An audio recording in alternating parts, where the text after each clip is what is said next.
Olwaleero Olukungaana lwa Non-Allied Movement olukomekerezeddwa wano e Munyonyo oluvannyuma lw'abakungu okumala ennaku 6 bweddu nga bakubaganya ebirowoozo ku nsonga ez'enjawulo ezinyigiriza amawanga agali mu mukago guno ogwa Non-Allied Movement. Omukulembeze w'eggwanga lino His Excellency Yoweri Kaguta Museveni yafundikidde olukungaana luno era n'ategeeza amawanga agali mu mukago guno ogwa NAM okubeera abagumu nti basobola ddala okukolaganira awamu n'okukulaakulana singa bakkiriza okukkaanya ku nsonga ezibanyigiriza n'okuyambagana naddala okutuuka ku by'obusuubuzi, ebyobufuzi n'enkulaakulana mu nteekateeka ez'enjawulo.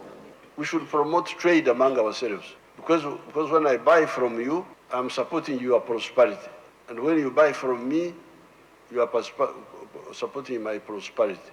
Bring ideas of how we can promote and expand interstate trade among the NAM countries. Omukulembeze w'eggwanga lino Yoweri Kaguta Museveni ajjukizza amawanga agali mu mukago guno ogwa NAM okuteekawo embeera esobozesa bamusiga nsimbi okujja amawanga gaabwe okubaako ensimbi ze basiga n'enteekateeka ez'enjawulo baleme kukola nsobi eziyinza okuleetera bamusiga nsimbi obutajja mu mawanga gaabwe nga bayita mu nsonga oboolyawo ennafu eziyinza okubalemesa okukulaakulana n'okufiiriza amawanga gaabwe okubaako eddaala lye batuukako mu nsonga ez'enjawulo. The NAM governments must create conducive atmosphere for investments to take place. NAM countries also sometimes make mistakes. I don't think we are helpless. It is just we are not organized. How can we be 6 billion people? How can they be helpless? Museveni agamba nti amawanga agali mu mukago guno ogwa NAM naddala Uganda gasobolera ddala okukolagana n'abazungu singa abazungu bakkiriza ensobi zaabwe n'okukkiriza okukolagana n'amawanga ag'abaddugavu nga gabawa ekitiibwa ssaako n'okussa ekitiibwa mu ebyo amawanga g'abaddugavu bye gaba gasazeewo. If the Bretton Woods institutions can confess their sins and repent, we can forgive them. And they have a chance. They have a chance. I give them some option that please, time to repent. We repent before it is too late. Otherwise, we are going to continue exploring for new ways of financing.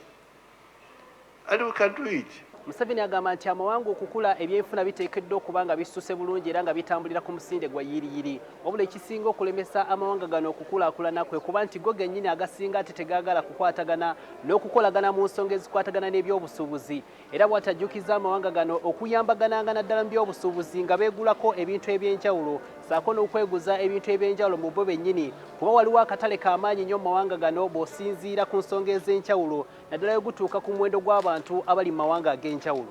It's good that this movement has been going on. We have the capacity to solve many of these problems if we cooperate among themselves, because remember we have been saying that wealth comes from producing goods and services and selling them.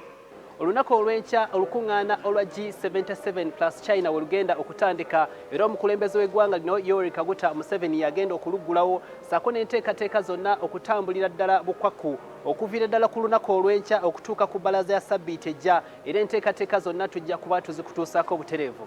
Nze Hasifu Sekiwunga, BBS Terefayina wano e Munyonyo. Conference closed.